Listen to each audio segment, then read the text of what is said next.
Coucou les belles âmes, les belles flammes, ceux qui sont en parcours d'éveil spirituel ou ceux qui sont en lien d'âme tout simplement.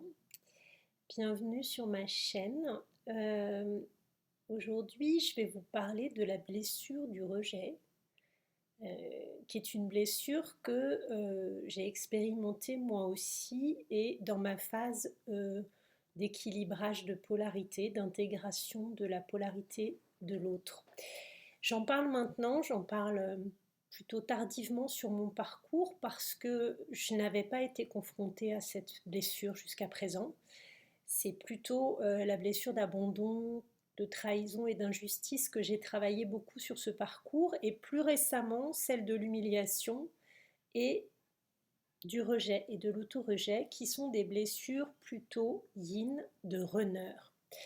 En premier lieu, je vais conseiller à tous ceux qui regardent cette vidéo sur la blessure de rejet d'aller voir la capsule numéro 14 sur le runner yin qui pourra vous aider. Et puis il y en a quelques-unes qui parlent quand même du choc de polarité, la capsule numéro 3, le runner éveillé en premier, la numéro 27, éventuellement les processus distinctifs en 29 du chaser et du runner, et puis ça peut être la 40 en runner attente de switch, et la 45 le runner éveillé en deuxième. Voilà, on commence à bien approfondir le sujet du runner que je découvre beaucoup plus moi sur cette fin de parcours me concernant, en parcours long, d'une dizaine d'années. Donc j'aborde effectivement des blessures qui ne sont pas les miennes, je les découvre.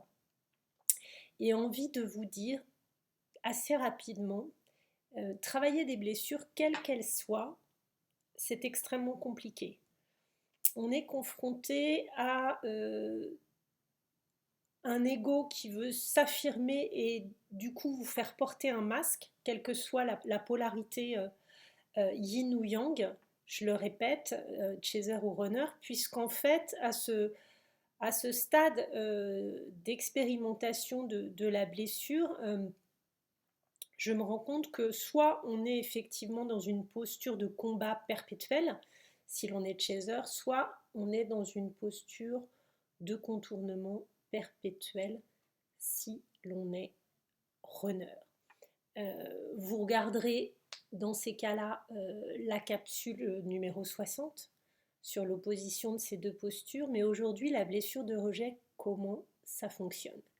Lorsque le runner est confronté à une attitude qui peut être soit un petit peu détachée, soit dans la polémique, soit dans la colère ou même dans la critique, et que cette attitude en face de lui est envoyée par le prisme d'une polarité opposée à la sienne, il va se sentir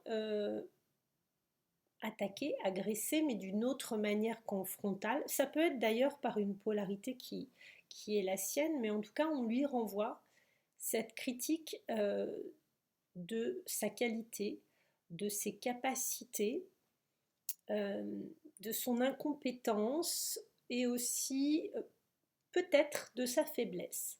On va lui envoyer, par le biais d'échanges verbaux très souvent ou d'attitudes physiques plutôt fermées, de ne pas vouloir discuter, de s'opposer, on va lui envoyer à nouveau cette ouverture de blessure de rejet qui fait penser qu'on ne va pas y arriver, qu'on n'est pas à la hauteur, que tout ça ne servira à rien, que ce sera vain.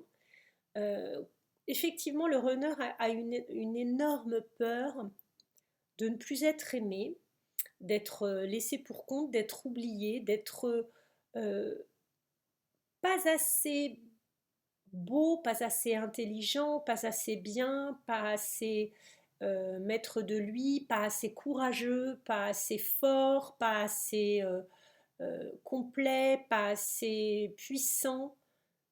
Bref, il a cette sensation que l'autre, son autre ou même les autres, parce que ça peut être par le biais du travail, de la famille, des amis, ou même dans un relationnel de croiser juste quelqu'un, il va se sentir effectivement critiqué.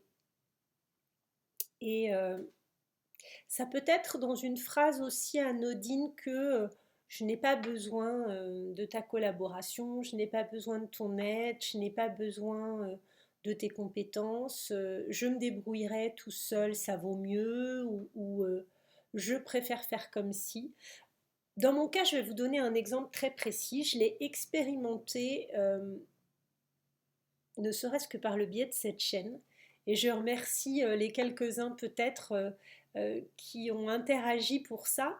Ça a été des petits messages sur Messenger, sur mon Facebook pro coloriel, ou même Instagram, ou par mail.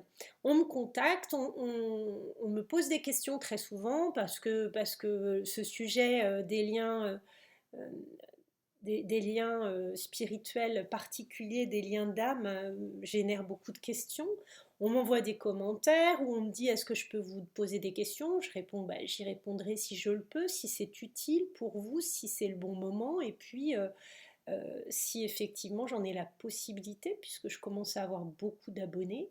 Sinon, prenez une consultation, et c'est de cette manière dont ça fonctionne. Et puis pour certains, j'échange, je réponds, j'essaye d'aider un petit peu.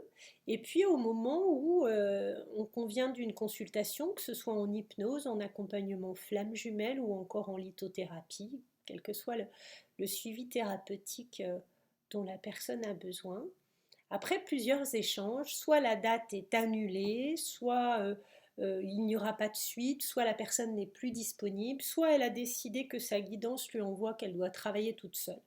Et donc le retour de message, souvent très poli et plutôt bienveillant, me dit non merci pour votre consultation.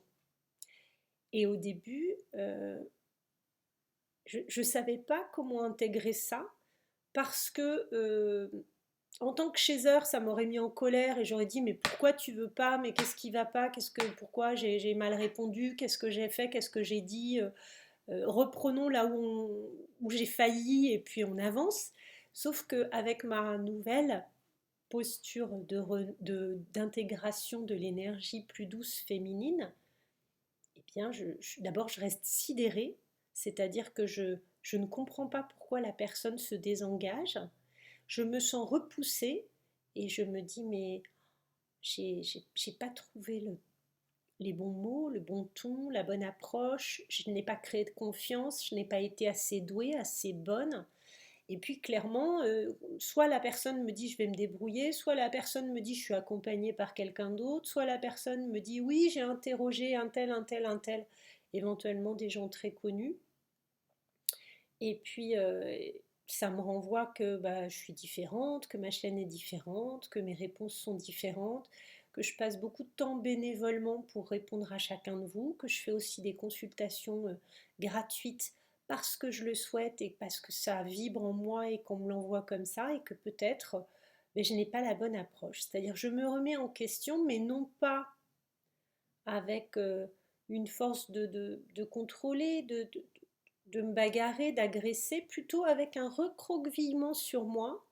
Et là, j'apprends cette blessure de rejet, d'auto-rejet. Je me sens toute petite, je me sens fragile, je me sens pas opportune, pas adéquate, pas à ma place, pas assez tout, pas assez costaud, pas assez pertinente, pas assez sachante, même si pourtant, merci mon archange, j'ai beaucoup d'informations, beaucoup de réponses, beaucoup de ressentis, et c'est déjà tellement énorme, et pardon de douter de ça des fois, enfin parfois même souvent, et je me sens pas capable.